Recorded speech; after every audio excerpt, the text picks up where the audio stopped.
Friends, ఇప్పుడే అందిన వార్త. మందుబాబులకు మంత్రి చూపెళ్లి శుభవార్త అంటూ వార్తలు అయితే వస్తున్నాయి. మరి ఏంటి ఆ శుభవార్త అనేది చూసేద్దాం ఫ్రెండ్స్. వివరాల్లోకి వెళ్ళే ముందు దయచేసి లైక్ చేసి, షేర్ చేసి, సబ్స్క్రైబ్ అయితే చేసి మరిన్ని లేటెస్ట్ అప్డేట్స్ కోసం బెల్ ఐకాన్ అయితే క్లిక్ చేయండి ఫ్రెండ్స్.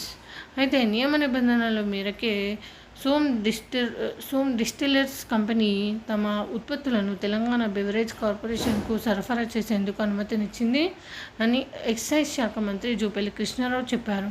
కొత్త మద్యం బ్రాండ్లకు సంబంధించి తమ వద్దకు ఎలాంటి దరఖాస్తులు రాలేవని గతంలో ఓ ప్రెస్ మీట్ సందర్భంగా తాను చేసిన వ్యాఖ్యలకు కట్టుబడి ఉన్నట్టు స్పష్టం చేశారు. ఆ ఫైల్ తన వద్దకు రాలేదని, ఇప్పుడు ఉన్న ప్రపోజల్ ప్రకారమే నిర్ణయాలు తీసుకునే అధికారం బెవరేజ్ కార్పొరేషన్కు ఉందని, ఈ నేపథ్యంలోనే సోమ్ డిస్టిలర్స్కు తమ ఉత్పత్తుల సరఫరాకు అనుమతించారని వెల్లడించారు. బెవరేజ్ కార్పొరేషన్ రోజువారీ కార్యకలాపాలు తమ దృష్టికి రావని, వాస్తవాలను తెలుసుకోకుండా కొన్ని పత్రాలు అసత్య ప్రచారం చేస్తున్నాయన్నారు.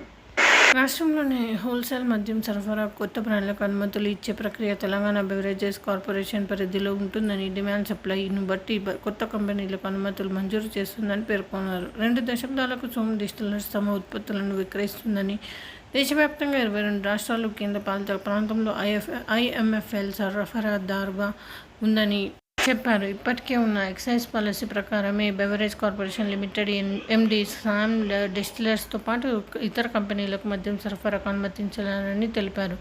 ఎక్కడ కూడా నిబంధనల ఉల్లంఘన జరగలేదని స్పష్టం చేశారు. బీఆర్ఎస్ ప్రభుత్వం హయాంలో 4 సంవత్సరాల క్రితం కొత్త బ్రాండ్ల అనుమతులు ఇచ్చిన విషయాన్ని మంత్రి ఈ సందర్భంగా గుర్తు చేశారు. 2020-21 సంవత్సరంలో 50 లిక్కర్ బ్రాండ్లు, 5 బీర్ల బ్రాండ్లు కంపెనీలకు, 2021-22లో 75 లిక్కర్ బ్రాండ్లు, 8 బీర్ బ్రాండ్ల కంపెనీలకు, 22-23లో 122 లిక్కర్ బ్రాండ్లకు, 11 బీర్ల కంపెనీలకు తదితర తాము అప్రూవల్ ఇచ్చామని దురుద్దేశపూర్వకంగా కొన్ని వార్తాపత్రికలు తప్పుడు ప్రచారం చేస్తున్నాయన్నారు.